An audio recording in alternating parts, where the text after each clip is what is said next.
So IB is in a great position to hear all the pain points in the industry, and we hear, probably at the top of the list is, especially over the past year, has been issues of brand safety. If you've been following the headlines, trust is a bit of a moving target, especially between brands and publishers. Issues that of misreported or unreported metrics in different advertising contexts, issues of fraudulent traffic and bots, advertisers pulling ads from different platforms over concerns of appearing next to problematic content, and then even the hacking of this past year's election and the use of social media advertising to kind of sow discord all has created a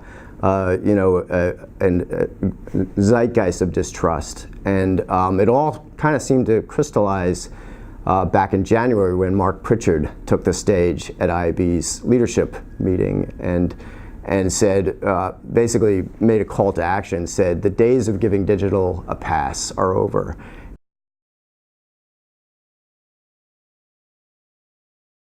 So I think some of the steps immediate are certainly to get buyers and sellers together and have a dialogue about what are the key issues. I think the challenges around things like ad experience are something that buyers and sellers can really organize around. There's a lot of different touch points. It's a challenge, for both buyers and sellers to deliver the right ad to the right consumer in the right context and on a device-specific way.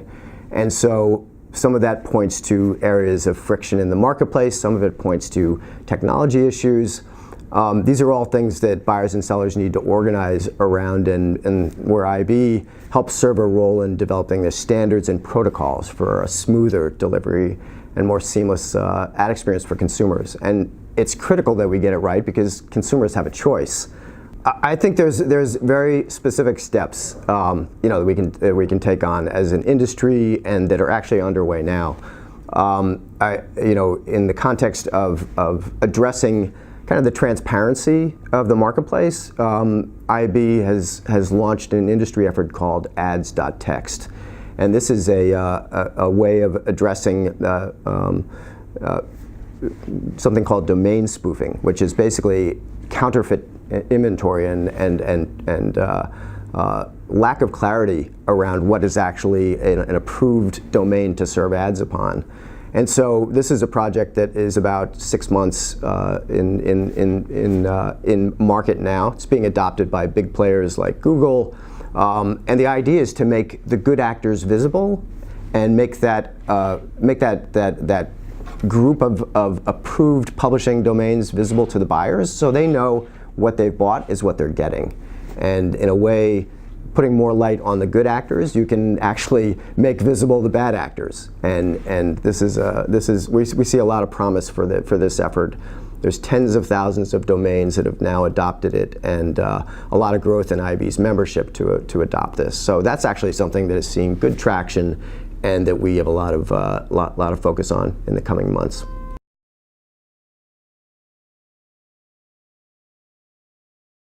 I think for a marketer, it behooves not only marketers but anybody in the industry to be ever the student. And this is a fast-moving, complicated space, and complexity is not going away. In fact, it's just going to continue to grow. And so I think everyone, buyers and sellers, both need to keep in sync with how consumers are behaving and understand and gather insights around what that means for ad experiences and content experiences. But I think my advice to any marketer would be part of the discussion, be part of the process of evolving things like standards and best practices. And so IAB, as the big tent, that's our goal, is to get. We're seller-led, but we want to make sure that buyers are part of the conversation, because you can't sell anything if you're not actually in agreement on how things are measured, et cetera. So be part of the conversation, join us, come to our events, and be part of that conversation.